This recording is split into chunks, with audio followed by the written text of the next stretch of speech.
every Muslim should be ideal in whatever job he or she undertakes in this life. An ideal Muslim not only helps himself, but helps the community to be ideal. And there are very different individuals who tries to be ideal. And one is the family. But who is the head of the family? The husband. And that is why we choose today's topic to be the ideal Muslim husband. And the person who we're going to discuss this with is no other than Sheikh Assim Luqman Al-Hakim from the Kingdom of Saudi Arabia. Assalamu alaikum, Sheikh, and welcome to the Straight Path. Wa alaikum salam wa rahmatullahi wa barakatuh, and thank you for having me. We've chosen this topic because we have the ideal person to speak about it. Astaghfirullah wa atubu ilayh. Okay, we're talking about the ideal husband, the ideal Muslim husband. In our previous episodes, we mentioned about the ideal family, bringing up the kids, tarbiyah. We also talked in some of our previous episodes of being the ideal wife, but we've never really touched the topic of being the ideal man, the ideal husband, and the ideal father of the family. Let us look at the stage before marriage. When a woman is looking for a husband, what are the qualities she look for in a man to be the ideal husband for her? And we're talking from an Islamic perspective. Okay, it's very good that you've said from an Islamic perspective, because I would have answered you by saying he's a knight in his shining armor. Mm-hmm. So that would be on his white horse, that would be the ideal husband. Mm-hmm. See, the problem is our society is so influenced by the media that it has this vague way of looking at things, and it's clouded. Mm-hmm. Their vision is clouded. They can't see clearly through the fog. Yes. Now, Islamically speaking, the Prophet ﷺ mentioned two conditions: that a person is practicing and you accept his religion, mm-hmm. you accept his level of practicing, and the second condition is his behavior, his manners, his conduct, and his ethics. Mm-hmm. So if these two were fulfilled, then he would be the right husband, the ideal husband.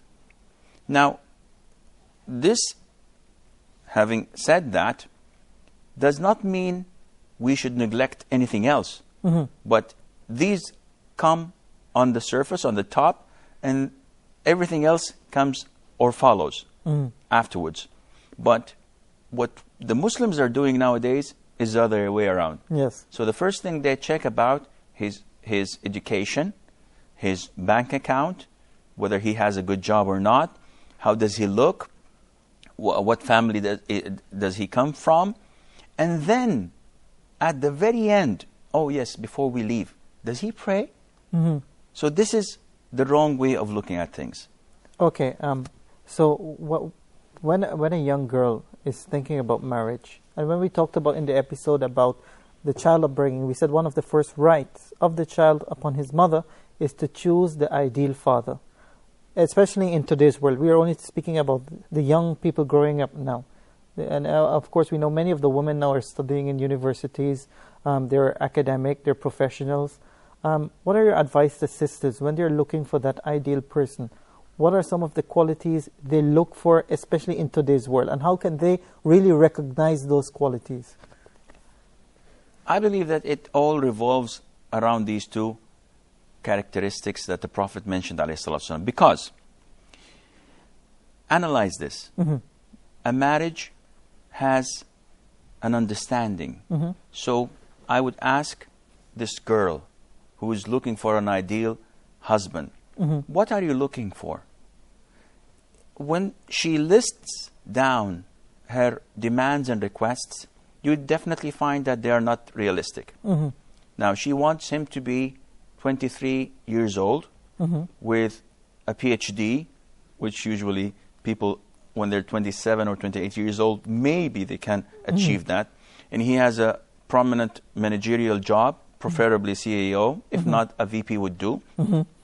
A big fat salary, paycheck at the end of the month, a big mansion, mm-hmm. A driver, couple of cars, a beach house, a boat. What is this? Mm-hmm. This is what they think of an ideal husband. Mm-hmm. But they don't look beyond the tip of their noses. Look a little bit further. A man with such attributes, he would cheat on you. He's not going to be loyal to you. He's not going to get this wealth except from wrongdoings. So is this the man you want? Yeah, he has to be also, mashallah, an imam and a scholar. And what is this? This might be found in paradise, yes, if Allah is willing, but not on this world. So I always tell my daughters when they're in their marrying age, what do you want in a husband? What I feel that you should look for in a husband is one who loves you, who respects you, who fears Allah when dealing with you. And why is that? It's very simple. Because if he's happy with you, he'll cherish you and love you. And if he's unhappy with you, he will not do you wrongdoings. He will be fair. He will not be unjust with you because he fears Allah. So this is the win-win situation for me as a father. I'd love to choose for my child someone who would respect her, who would love her, and who would try his best to make her happy. Now, he may be rich and he may be not. He may be fairly, well off, and he might be poor. Now, do I have to give my daughter to someone who is poor? Is she obliged to choose someone who could barely put food on the table? No, of course not. Allah Azza wa Jal told us that the men are the guardians of women because of what Allah has blessed them and because their provisions, because they're providing for the family. So if they cannot provide for the family, then they don't have the guardianship over the women. But having said that, I don't have to go to extreme in the sense that he has to be multimillionaire. Anyone who is well off, who could open a house and support the family, and who is practicing, and at the same time who enjoys being a good character, who has a good character, good ethics, well-behaved, good conduct. This would be the ideal husband. Yeah, and as you mentioned there, you encourage telling your daughters it's a very big role for the parents, especially in these times. They put a lot of pressure on their daughters, especially fathers and mothers. They put a lot of pressure on their daughters in terms of making that choice. Unfortunately, it's true. Now, if you have a son, it's much easier for him to pick and choose. When it comes to the daughter, they're racing against the clock. Because the more the older they are, then the lesser chances of them being or getting the nice or the suitable spouse. Maybe in the West it's different, but where I come from in Arabia, if a girl is 18 or 19 years old and she's not married, she's being frightened. She's panicking because getting married at an early age for girls is not like getting married at an early age for boys. And that is why some parents make the mistake of pressuring their kids. And this is wrong. And some go to the extreme of forcing their girls to get married, even if the girl is not interested or does not want to do that now. They still force her to get married, and this is a sin and it's forbidden. Okay, so we look at the perspective from the girls. Let us look at the perspective of a young man growing up now. 15, 16, just out of secondary school, going into university. What are some of the things he has to do from now if he wants to be the ideal person in the future? What are some steps he takes? Well, among the very first is to be a practicing Muslim. So definitely the more you are practicing and you follow the Quran and Sunnah, the more your life is blessed. The more everyone around you is blessed. And they're touched by your righteousness. Allah Azza wa Jal blesses a person who's practicing and everyone around him. So the minute this young boy is practicing and following the Quran and the authentic Sunnah to the letter and going, acquiring knowledge from scholars and students of knowledge, trying to please Allah, Allah will make everyone pleased with him, first of all. Second of all, he has to be considerate. He has to know that as he has rights, others have rights as well. Yes. So once you look into the mirror and you see your own shortcomings and your disadvantages, you realize that no one is perfect. And this makes life much, much easier. When I look at my wife's shortcomings, I never get angry why she did not cook the food well, or why was it full of salt. I don't get angry with my wife when the house is not tidy or clean. I don't get angry with my wife when she does not iron my clothes. Why? I'm just a normal person like everyone else. Simply because I look at my own shortcomings. And I look at the things that my wife has to live up with.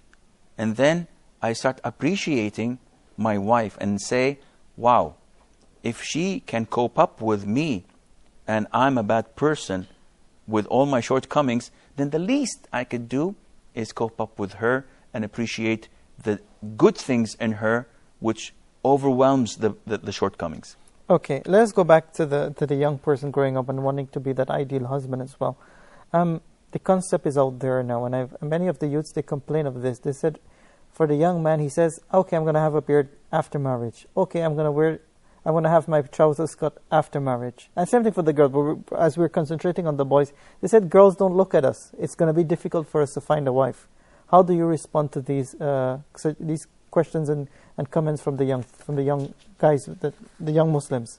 We have an Arabic saying that for every apple that falls from a tree, there's someone to pick it up.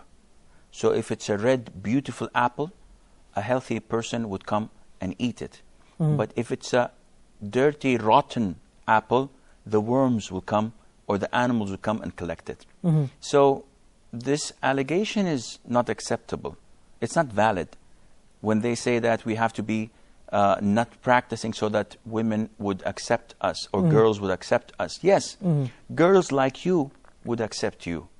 But if a person like you goes to a practicing girl who is wearing the hijab fully, who's practicing praying on time, not listening to music, not mixing with the opposite sex, obeying her parents, trying her best to give out leaflets and booklets to people, calling them to Islam, giving charity, praying night prayer, fasting Mondays and Thursdays. If someone like this person proposes to her, she would definitely refuse him. So he would not be an ideal husband.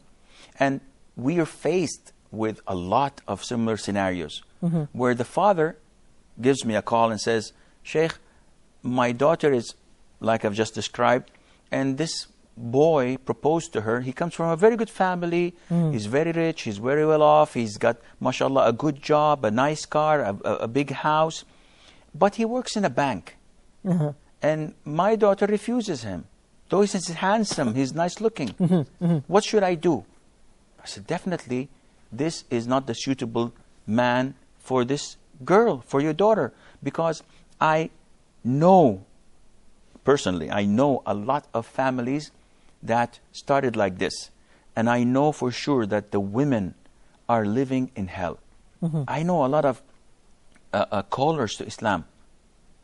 Women, nice, educated, mashallah, women with lots of children, they're in their 40s or 50s, calling others to Islam, giving dars, giving lectures, but their husbands are making them live in hell because they are not practicing. And who was responsible?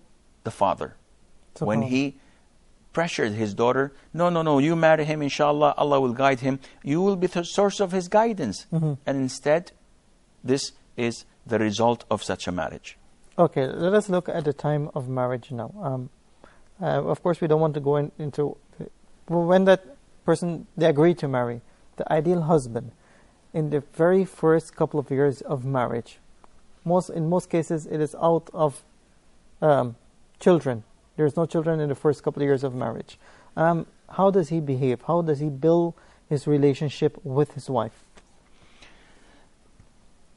There is no procedure manual that they should follow in order to have a good marriage. The husband must respect his wife. Yes. And he must cherish and love his wife. And of course the wife is obliged to do the same, but I'm not talking about the wife's role. I'm talking about the husband. The husband should be loving and caring. The husband should be considering. He has to be considerate in the sense that he only looks at himself. Whenever his wife is upset, he says, listen, I spent 9 hours at work, and then I went for a couple of hours shopping for the groceries, and I have debts to pay, I have bills to pay, and all what you do is nag that you're alone at the house, you need someone to talk. I need my time, I need my space. So everyone looks at his own needs and desires. Ideal husband is not like that. He is giving all of his life to his wife. He works and he's happy while he's working because he knows that this puts the food on the table so his wife and children would eat from. When he goes back home, he's considerate. He looks at this wife who was waiting patiently for him, cooking the food for him, cleaning the house for him, and he knows that she needs recreation. She needs someone to talk to put her head on his shoulder and complain about things that bother her. She has feelings, and he respects these feelings.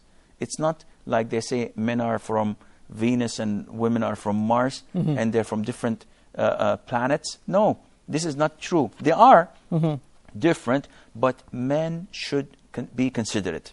They should always care for their wives. Having said that, it is not normal to expect that every husband in the first couple of years would be a Don Juan, or he would always cook the food for his beloved wife, have a candlelight dinner, and maybe bring a violinist to play for him. That's against Islam, of course. But you cannot expect the man so ideal to be like this. Okay. But the least he could do is to be considerate. Okay, you mentioned the husband should be loving, and this is a question that is asked repetitively. What's the meaning of love? But we'll take a short break, inshallah, and we'll be back right after this. Now my world is bright, Islam is my side. Assalamu alaikum wa rahmatullahi wa barakatuh. Welcome back. You're watching The Straight Path. Our topic today, the ideal Muslim husband. You mentioned the husband should be loving. And then we hear a lot of people saying that, oh, but love doesn't exist. What does love between a husband and a wife means in Islam? Well, this is quite tricky. I wish and I hope that my wives are not watching this, because then I'm going to be battered alive. See, love in the minds of people is the interpretation of the relationships they find in novels and movies. The romantic scenarios. It's even worse than romantic scenarios. It's the feeling that one gets. So people think that love is when my wife is not present, I feel stomachache, nausea, I'm restless, I have to see my wife and embrace her, and then I found love again. Well, this is fictional. This has nothing to do with love.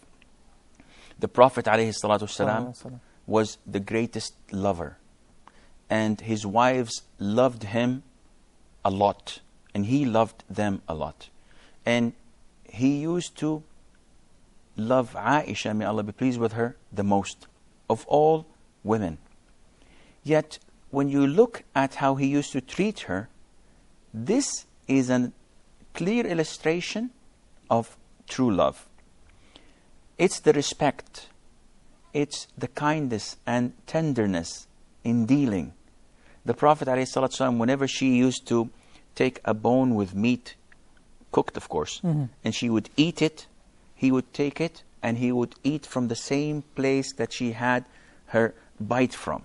Whenever she drank from a cup, he would put his lips in the same location.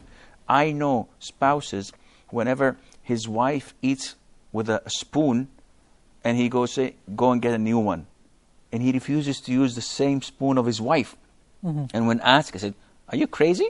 She just ate from it. I ain't going to eat from this. And as if she is, you know, with a disease or an illness. This is the love we're talking about. I met, well, actually, I was not met. I was stopped while driving once with by this man. Gave me high beams and horning. And I went out of the car, you know, wanting to go for a fight. What is this guy, crazy? And he was one of the people that pray in my masjid. And then I started being calm and soft again. And he said, Sheikh, I have a problem. I said, what's your problem? And I was in the middle of the road. He said, I've been married for 2 years, and my wife is so devoted to me. She's loving, she's caring, she's kind, but I want to divorce her. I said, Subhanallah, why is that? I don't know, Sheikh. I don't have this love for her. And I said, Subhanallah, is she bad to you? He said, no, my house is beautiful. It's clean. My child, I have a 1-year-old child, is always tidy and clean. And she is always taking care of herself. And she is going out of her way just to please me. But I don't have this love, Sheikh. I said, Wallahi, my friend, the only thing I could do is take my shoe and beat you with it. You crazy person. And he said, he was startled. Why is that, Sheikh? I said, are you crazy? You have a jewel in your house. I bet you, of course betting is not permissible in Islam, but it's a figure of speech. I challenge you that you spend your time watching soap operas, movies, and video clips, songs and MTV and the likes of.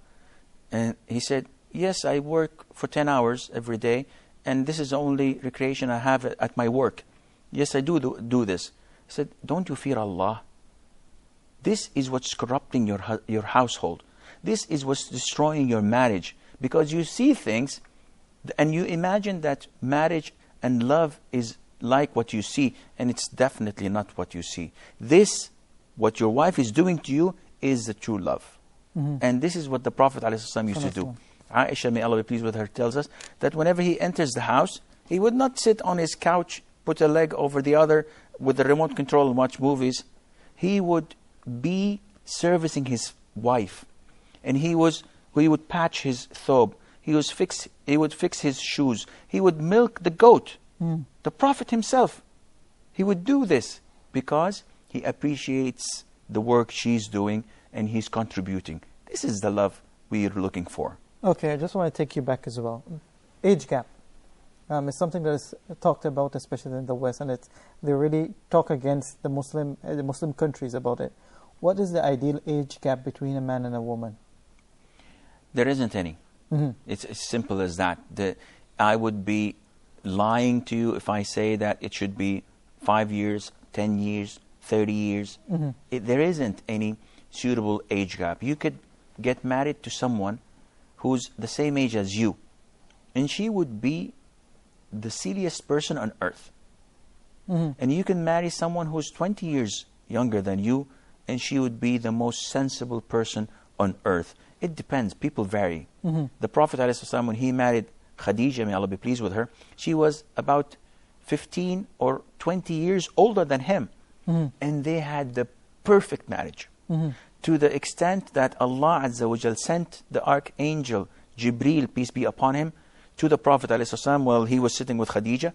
And he said, "O Khadija, Allah had sent Jibreel." And Jibreel says, "Assalamu alaikum." And he is giving you the glad tidings of a house like a big pearl in paradise, where there is no tiresome and there is no shouting. Two things. So one would ask, why is that? What's so special? Well, because she never raised her voice or caused any of her children to raise their voices in the house of the Prophet ﷺ, which meant that he was always comfortable and tidy. And at the same time, she would not make him work at the house.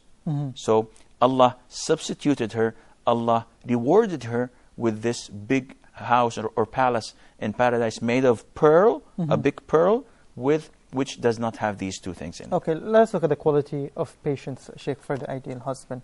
No one is ideal, as we said, but we're just talking about if at least the husband can grasp, and we as husbands can grasp most of these qualities, inshallah, then we'll be as close as ideal as possible.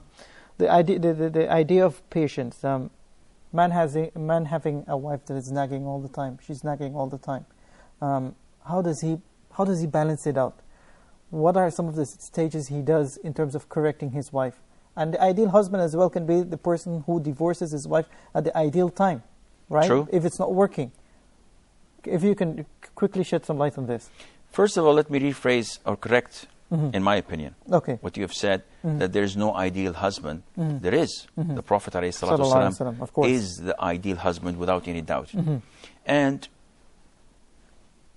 a sensible husband has to weigh things.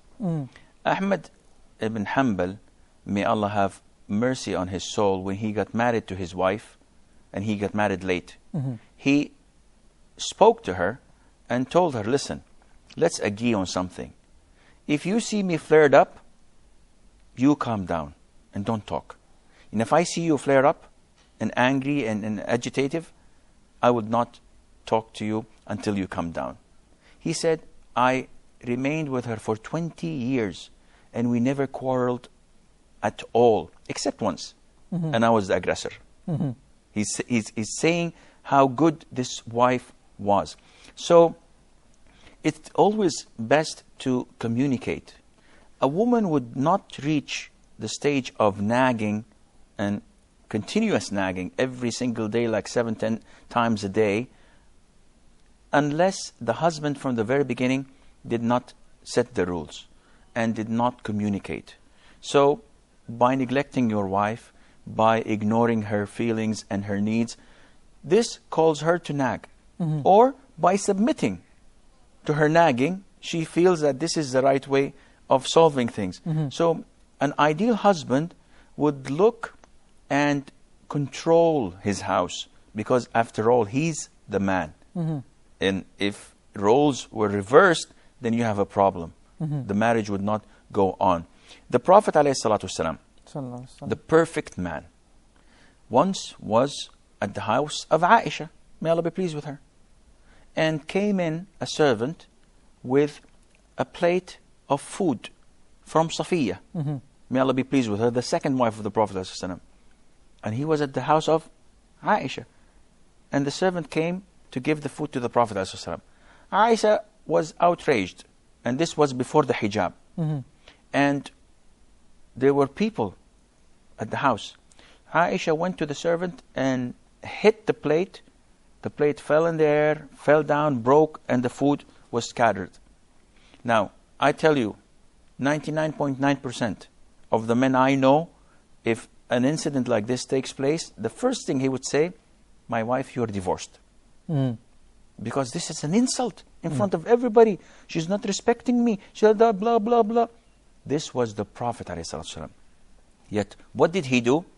He went and he looked at the gatherings. He said, your mother Aisha is jealous. So he's giving her justifications.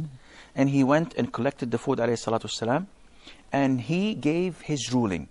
He said, a dish for a dish. And he took one of the dishes of Aisha and gave it back as compensation to the dish that was broken off Safiya. Now, this is the act of a man, of a real man, who knows how to absorb this anger, and at the same time control the effects of it. Yeah, and it's also balancing it out, because he didn't totally submit to her, because he said he took her dish, and this had established that he is the one who's responsible. Yes, and she has to pay for it. And that's why the Prophet ﷺ made it clear for those around him that she did this out of jealousy, yet this is normal. Women are jealous by nature. So he did not reprimand her for that, but as a form of being fair, you cause this dish to get broken, you have to pay the compensation. Okay, we're still on the We're still on patience, as a matter of fact. But we also said that the ideal person, the ideal husband as well, divorces at the right time. When, to what extent can he allow his wife to behave in such a manner? Divorce is a very critical thing in Islam. Mm-hmm. The ideal husband tries his way to correct any wrongdoings of his wife. Mm-hmm. And the first thing, as mentioned in the Quran, in 3 stages. The ideal husband, who's the man, who's the captain of the boat, if he sees things that are not in the right position, he gives advice to his wife. He constantly reminds her, giving her advice, because the easiest thing for a man to do is to divorce. Mm-hmm. So if I have a problem, she's divorced. End of story. Let's marry another one. But Islam does not promote this. Islam promotes protecting the house, mm-hmm. protecting the marriage, because this is the nucleus of a society, a Muslim society. So if she is doing something that does not fall into place, Islam tells the husband to advise her. So I keep on advising her, trying to bring sense into her, remind her of Allah, of her duties, of the punishment that Allah has made, the reward of those who are patient, and I'm patient with her. If this doesn't work, Allah says, go to stage 2.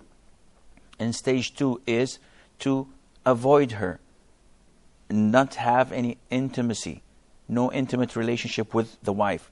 And usually, normal wives, this is a punishment, because the affection that the husband shows to his wife usually happens there.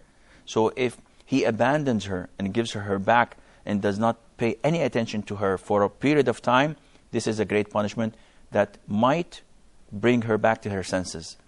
If this goes on, and I'm talking, if this goes on for a week or two, advising her for a month or two, not if this goes on in the same day. I advise her in the morning, I didn't go to bed with her in the evening, and at night I'm going to spank her. No, this is not the way. You give everything its a proportion. The last and third stage, if all of these advising and neglecting her do not pay off, Islam, the Quran tells us to spank them. But the Prophet tells us, ﷺ, do not spank the face, do not break a bone, do not shed blood, which is something negligible. It's like bringing the toothbrush and just, spanking her on her hand. Mm-hmm. This is a punishment. Mm-hmm. But unlike what they say in the West, this is abuse. Well, Islam looks at the greater cause and benefit, which is protecting the marriage. Now, if you go to any divorcee, mm-hmm. any woman who is divorced, would you prefer that your husband spanked you on your hand and reprimanded you so that he would bring you back to her senses, or what you're doing now and living as a divorced woman? Mm-hmm. I bet, well, again, betting is not halal in Islam. I challenge you that 99% would have said, I wish that things would not have come to what they are now at the moment. Yeah, but during this whole process, how does the man behave with the woman? He treats her with anger, because when a woman, and it's a human thing in us as well, that when a woman behaves in such a way, how does the man, what face he shows to his wife when he's going through these processes? First of all, the Prophet ﷺ advised us and said, fear Allah in your wives, because they are like prisoners in your houses. And this is the fact. Wives are like prisoners.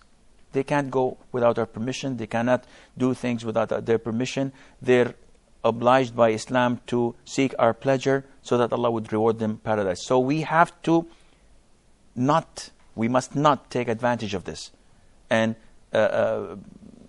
abuse them. If my wife is treating me badly, the easiest thing for me, as I said, is to divorce, Mm-hmm. or to spank, Mm-hmm. or to be abusive. Yes. But this is not the ideal husband.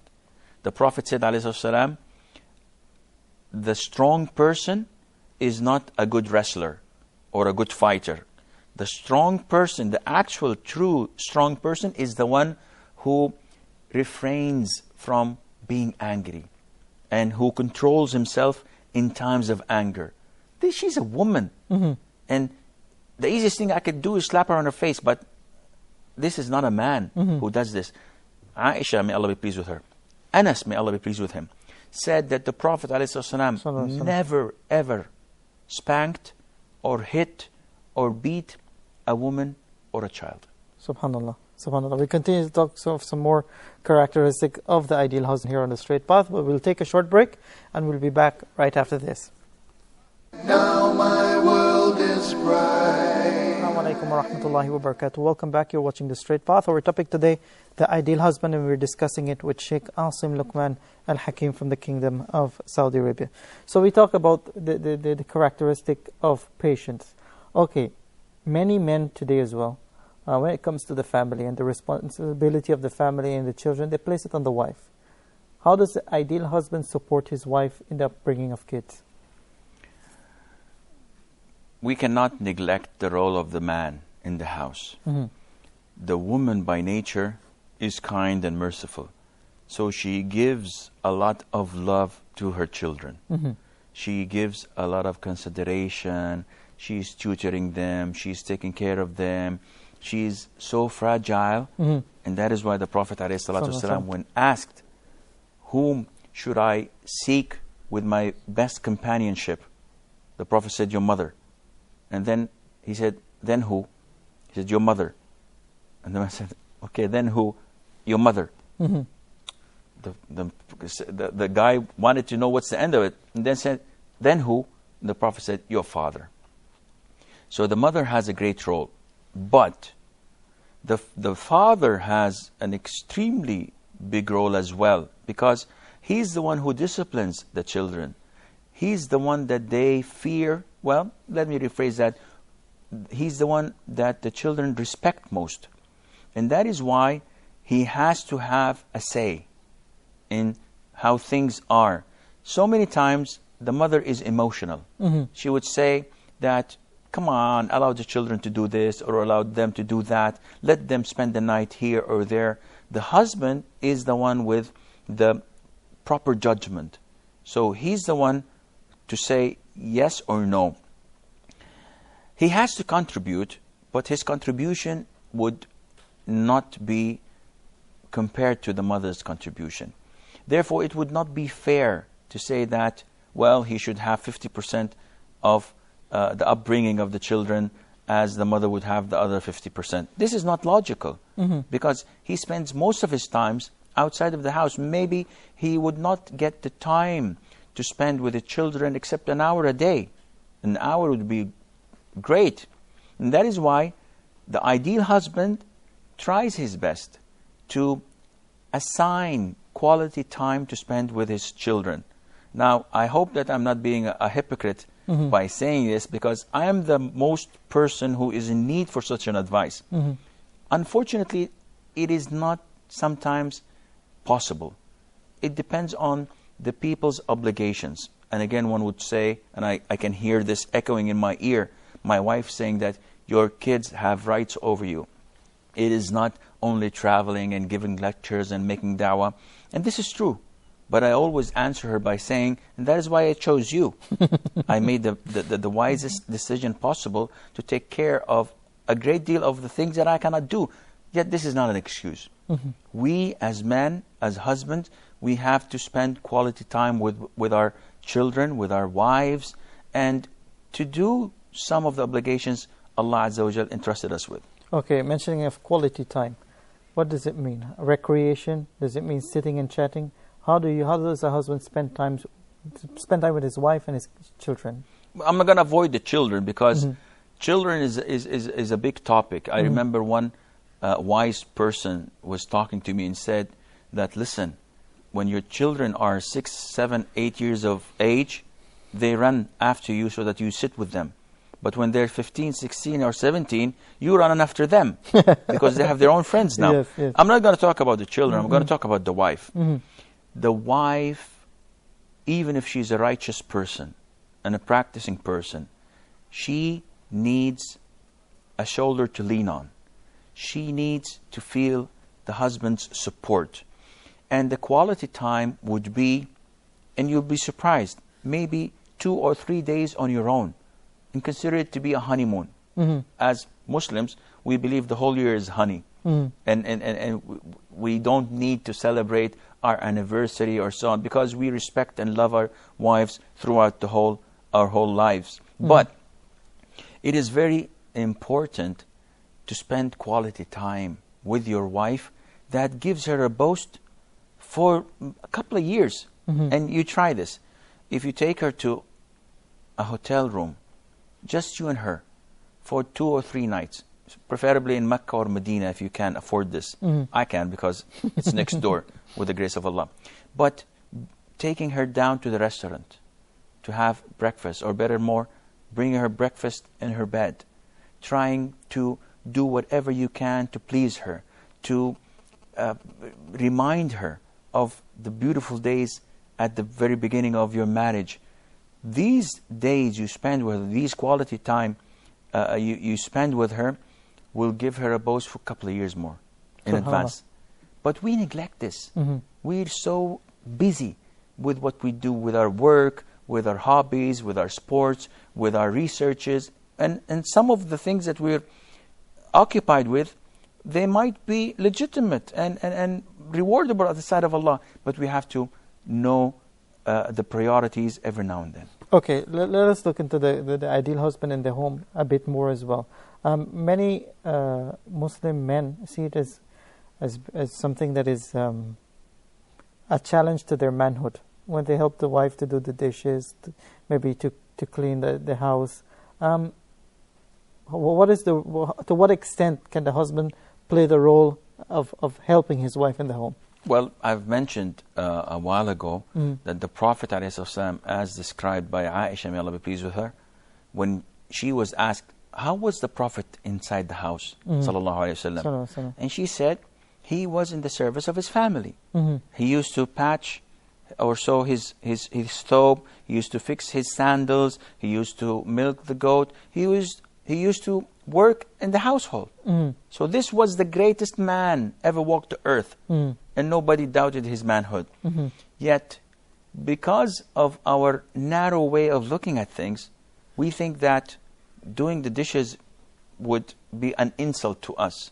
Subhanallah. The Prophet didn't look at it this way. We shouldn't. We can't justify our laziness by saying we're lazy, but we don't have to say or justify it by saying, well, it's against my manhood, I'm not a man. Well, you would walk on your knees and hands if you have to get an extra $1 on your paycheck, or to get overtime, or to get a bonus. And you would accept humiliation for worldly matters. Why not accept not humiliation, but participation at the house, so that you bring joy to your wife? Okay, let's look at the ideal husband in terms of the wife parents. This is a question in our Fatwa program, which you've been with many times. The wife keep asking that my husband prevents me from meeting my parents. How should the husband behave with his wife towards her family, and how does the husband as well behave towards the wife family? An ideal husband is a considerate husband. As the husband loves to see his parents, his siblings, his family, and visit them probably once or twice a week, and maybe have a gathering or Friday lunch at his parents' house. He also has to be considerate of his wife's feelings, because they also have a gathering every week at one of her siblings' houses or her parents' house. So he should allow her to go. He should treat her as a jewel. No matter what I feel about my wife, no matter how many disputes we have internally, the minute we go to her parents' house, I flatter her. I say so many good things about her to bring joy to her parents' hearts, thinking that, wow, mashallah, our daughter is living in paradise. Look at this caring husband. Look at this loving husband. This is an ideal husband. Now, a husband who's not like this is a nightmare. I know a lot of men who would go to their in-laws' houses, and they would spend 6 hours complaining of their wives. she did this, she did that, she doesn't know how to do this, she's ignorant, she is so and so, she's filthy, she's not clean. And this would depress his in-laws. And he seems to enjoy this. He seems to be like a vampire living on such blood. And this is not a man. Believe me, he is not a man. A man, a true man, who would bring joy to his in-laws' hearts. And what's between me and the wife stays at the house. And she appreciates this. And she thinks of that husband as someone that she should try her level best to please, because someone who treats her like this in front of her family should be respected more and treated better. Okay, we're coming to the close of the episode. Quickly, myself and many of the brothers might be looking at you and listening to all what you were saying, Sheikh, and mashallah. But you're saying, okay, Sheikh, I've not really been that ideal husband. How can I make the change? I want to make the change right now. What are some of the steps I have to take in order to be that ideal husband that you've just mentioned in the episode?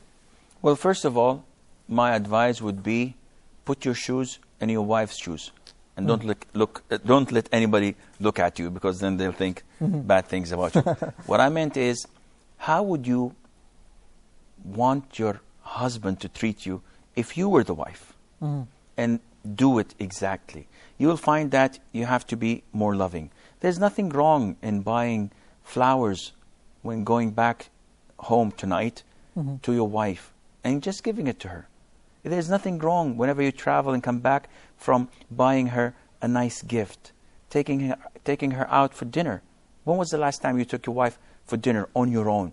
There's nothing wrong in trying to look in the mirror and see your shortcomings and see what she has to live up with, and then appreciate her. Try your best to bring joy and love, because after your death, she'll be praying for you, and she'll be supplicating for you, and she'll be seeking Allah's forgiveness for you.